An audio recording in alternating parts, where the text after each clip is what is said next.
For exactly 20 years, my life has been dedicated to a single, uncompromising mission: finding scientific, measurable, and factual proof of the existence of God and the human soul. This was not a journey of blind faith or religious dogmas. It was 2 decades of grueling research through the lens of modern science, quantum mechanics, anatomy, and neuroscience. I wanted ironclad evidence. Today, I am opening the doors of the evidence lab to reveal the truth that mainstream institutions often try to ignore. This video marks the absolute beginning of a massive 10-part series where we will systematically dismantle materialism. We will look at the soul not as an ancient myth, but as a quantum particle connected to a divine field. No empty beliefs, only verifiable facts, logic, and medical reality. Welcome to part 1 of our ultimate search for truth. In this inaugural episode, we are going to strike at the very foundation of materialistic science by diving deep into physical biology.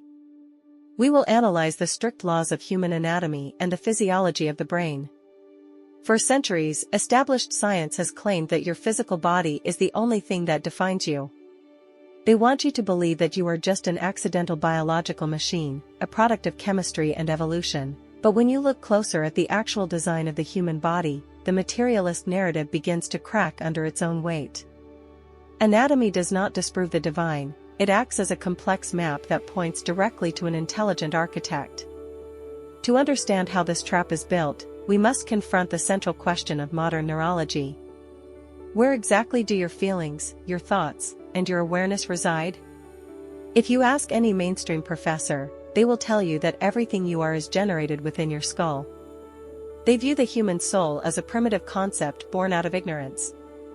But during my 20 years of tracking data and analyzing medical history, I found that the closer you study the physical brain, the more you realize it cannot do what they claim it does. The brain is presented to us as the absolute ruler of our reality. But today, we will use the strict facts of physiology to prove that this ruler might just be a servant. Let us begin our anatomical investigation with the simple concept of raw perception. Imagine waking up in a hospital bed, looking at your own medical scans, and seeing a complete void inside your skull. According to every textbook in the world, you should be a vegetable, unable to speak, think, or feel. But instead, you are a top-tier intellectual. How is this possible? Materialistic science has repeated the same dogma for generations: you are your brain. Your thoughts, memories, pain, and pleasure are nothing more than electrical sparks inside a piece of meat. But what if the greatest illusion of humanity is the belief that matter creates consciousness? Let us explode this myth using the purest facts of medicine. Consider the real clinical experience of Dr. Michael Egner, a prominent professor of neurosurgery at Stony Brook University. Over his career, he personally performed thousands of brain surgeries. His materialistic worldview collapsed because of his own patients. Dr. Egner personally operated on children with severe hydrocephalus, where massive parts of the brain were completely missing. In many cases, these children had their skulls filled almost entirely with fluid instead of normal brain tissue. According to classical medical theory, these patients should have been completely brain dead or severely disabled. But in reality, they were fully conscious. Dr. Egner observed that despite missing huge parts of their physical brain, these children grew up to be completely normal, intelligent individuals. Their memory, logic, and personalities were fully intact. Based on his own surgical results, Dr. Egner officially concluded that the brain does not create the human mind. He stated that the brain is merely a transmitter, an abstract thought exists independently of physical matter. A master of neurosurgery proved through his own operations that the human soul is real, and the mind can function perfectly even when the brain is missing.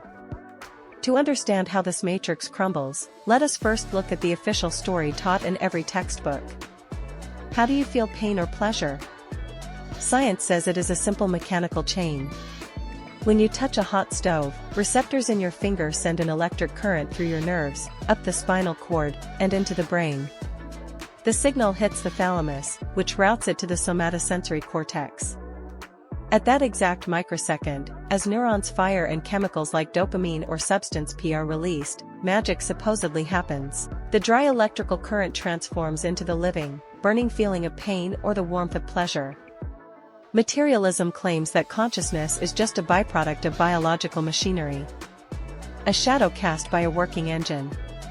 But here is where the official narrative cracks. Let us hit them with logic and physics. First, consider the paradox of the painless brain.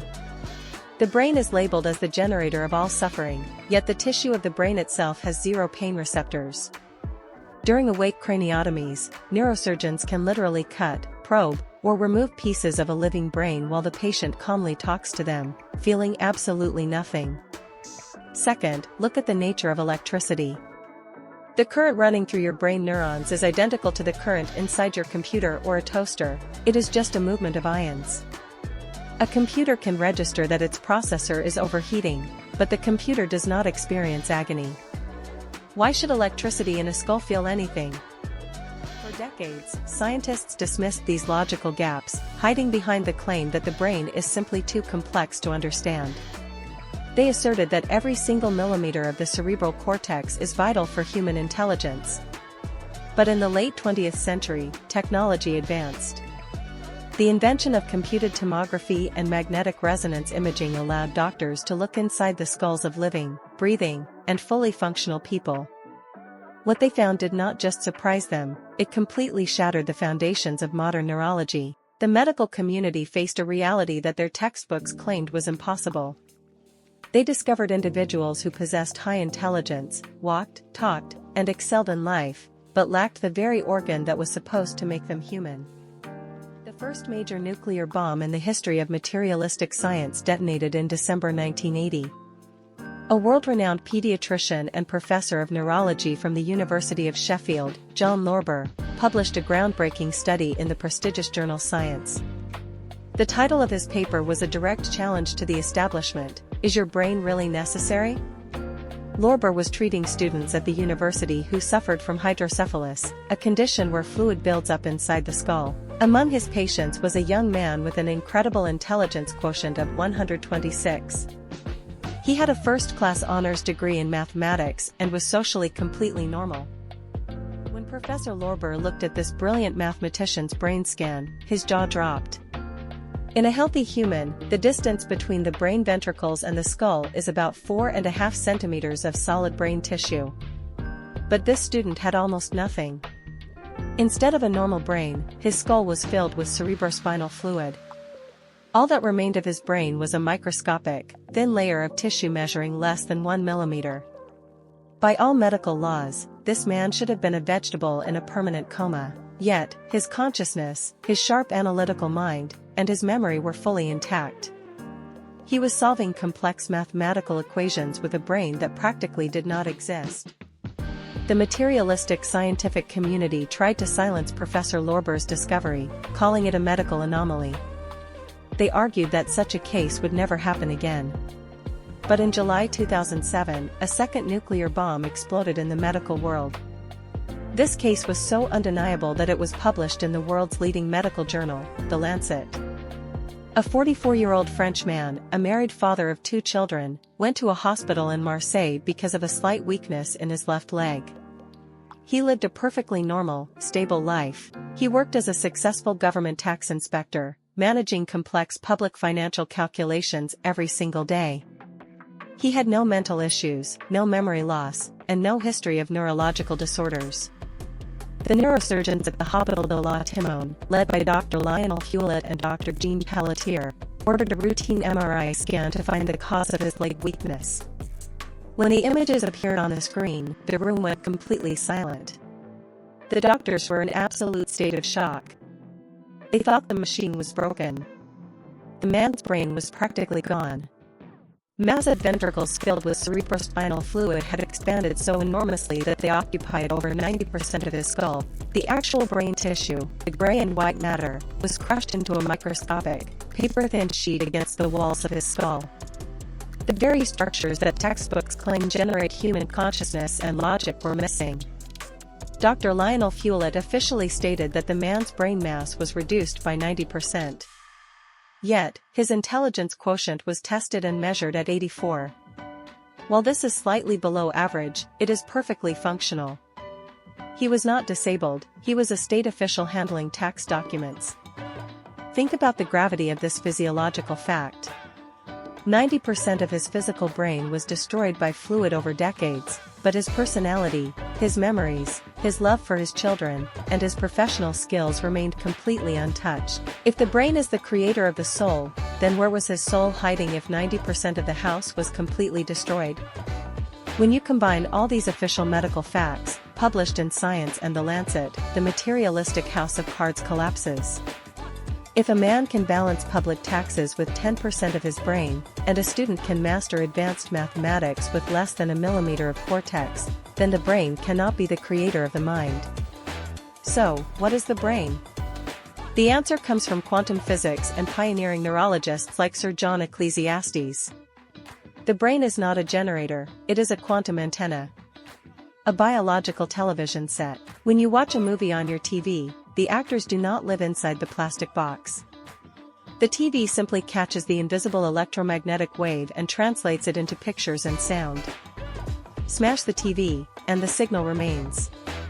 Consciousness is not inside the brain is only a receiver. Even when 90% is gone, the soul continues. Medicine has proven the divine code within us, and the search for truth goes on.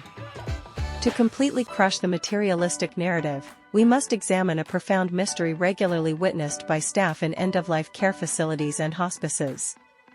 In medicine, it is known as terminal lucidity or paradoxical lucidity. Consider a patient with late-stage Alzheimer's disease or advanced dementia. Over many years, toxic proteins have systematically destroyed their brain cells. These individuals have lost the ability to speak, they do not recognize their own children, and they have no idea who or where they are. Their biological computer is fundamentally ruined. According to classical neurology, their mind and personality are gone forever, turned into a clean slate because the physical brain tissue is physically dead. But then, hours or days before their final breath, the impossible happens. The dying patient suddenly wakes up with total mental clarity. They speak in coherent sentences, accurately recognize every family member by name, and recollect long-forgotten past experiences. Geriatricians and hospice doctors witness this stunning premortem surge across all cultures.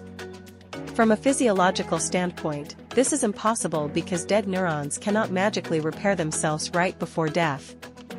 This medical mystery proves that the human consciousness was never destroyed by the disease. The soul remained fully intact, hidden behind a broken biological receiver. At the moment of transition, the divine code shines through the damaged machine. In the next chapter, we will look beyond earthly life. You will learn how near-death experiences prove Einstein's laws of relativity. We will explain why time stops in the afterlife. We will see how the human soul connects with quantum entanglement to join the cosmic computer. Modern physics has finally met religion. The creator left his signature in the quantum world, and we will decode it. Subscribe so you don't miss the next episode. It gets even more interesting.